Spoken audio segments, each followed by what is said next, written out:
जीवन एक यात्रा है। इस यात्रा में सुख दुख, हार जीत, मान अपमान सब साथ साथ चलते हैं।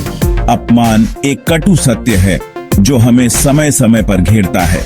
कभी यह हमारे क्रोध को भड़काता है तो कभी यह हमें तोड़ने की कोशिश करता है। लेकिन क्या अपमान से घबरा जाना ही एकमात्र उपाय है? क्या हम इस कटु अनुभव से कुछ सीख सकते हैं? चाणक्य नीति हमें बताती है कि अपमान से डरने की नहीं, बल्कि उससे सीखने की जरूरत है। यह हमें मजबूत बनने का अवसर प्रदान करता है। यह तूफानी समुद्र में नाव चलाने जैसा है। तूफान आएगा, लहरें उठेंगी, लेकिन जो धैर्य और बुद्धिमत्ता से नाव चलाएगा वही पार लगेगा। चाणक्य एक महान विद्वान, रणनीतिकार और अर्थशास्त्री थे। उनकी नीतियां आज भी उतनी ही प्रासंगिक हैं जितनी सदियों पहले थीं। चाणक्य नीति हमें जीवन के हर पहलू पर मार्गदर्शन प्रदान करती है, जिसमें अपमान का सामना कैसे करें भी शामिल है। चाणक्य कहते हैं, जो व्यक्ति क्रोध में अपना आपा खो देता है वह अपने शत्रु को खुशी का अवसर देता है। यह कथन हमें अपमान का सामना करते समय शांत रहने की सीख देता है।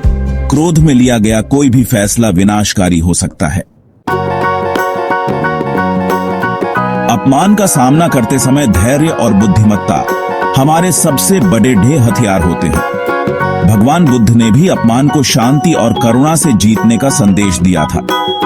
एक बार एक व्यक्ति ने भगवान बुद्ध को अपशब्द कहे। बुद्ध शांत रहे और उस व्यक्ति से पूछा, यदि कोई व्यक्ति आपको उपहार न स्वीकारे तो वह उपहार किसका रहता है? व्यक्ति ने उत्तर दिया, वह उपहार देने वाले का ही रहता है। बुद्ध ने मुस्कुराते हुए कहा, तो फिर आप मुझे जो अपशब्द दे रहे हैं वह आपके ही पास रहेंगे, क्योंकि मैं उन्हें स्वीकार नहीं करता।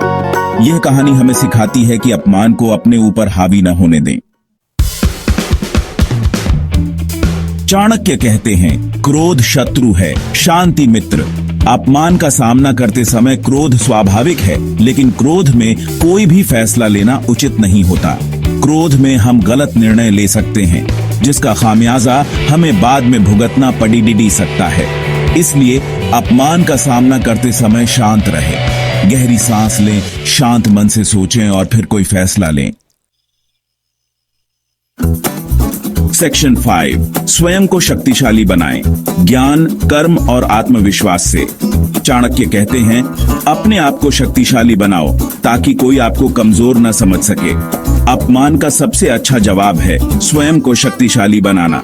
यह शक्ति शारीरिक नहीं बल्कि मानसिक होती है।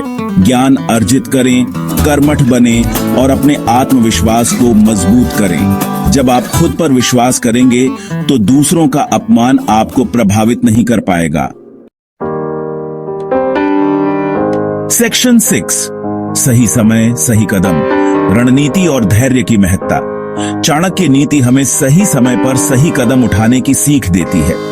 अपमान का बदला लेने के लिए जल्दबाजी न करें, धैर्य रखें, परिस्थितियों को समझें और फिर रणनीति बनाकर कदम उठाएं। कभी कभी चुप रहना ही सबसे अच्छा जवाब होता है। आपकी चुप्पी ही आपके अपमान करने वाले को सबसे बड़ी सजा दे सकती है। सेक्शन 7, अब्राहम लिंकन, अपमान से प्रेरणा तक। अब्राहम लिंकन अमेरिका के पूर्व राष्ट्रपति को भी जीवन में बहुत अपमान का सामना करना पीढ़ा था, लेकिन उन्होंने कभी हार नहीं मानी। अपमान को अपनी प्रेरणा बनाते हुए उन्होंने खुद को और अधिक मजबूत बनाया और अंततः सफलता प्राप्त की। सेक्शन 8, चाणक्य नीति, जीवन का मार्गदर्शन। चाणक्य नीति हमें जीवन जीने की कला सिखाती है। यह हमें बताती है कि कैसे हम चुनौतियों का सामना कर सकते हैं, कैसे सफलता प्राप्त कर सकते हैं और कैसे एक सम्मानजनक जीवन जी सकते हैं। अपमान जीवन का एक हिस्सा है, लेकिन यह हमारे जीवन को नियंत्रित न करे। चाणक्य नीति से सीखें, धैर्य रखें, स्वयं को शक्तिशाली बनाएं और सफलता की ओर अग्रसर हों। सेक्शन 9, निष्कर्ष, सम्मान का मार्ग। अपमान से डरे नहीं, उसका सामना करें। चाणक्य नीति के सिद्धांतों का पालन करें और स्वयं को इतना सशक्त बनाएं कि अपमान आपको छू भी न सके। याद रखें, सम्मान मांगा नहीं जाता, कमाया जाता है।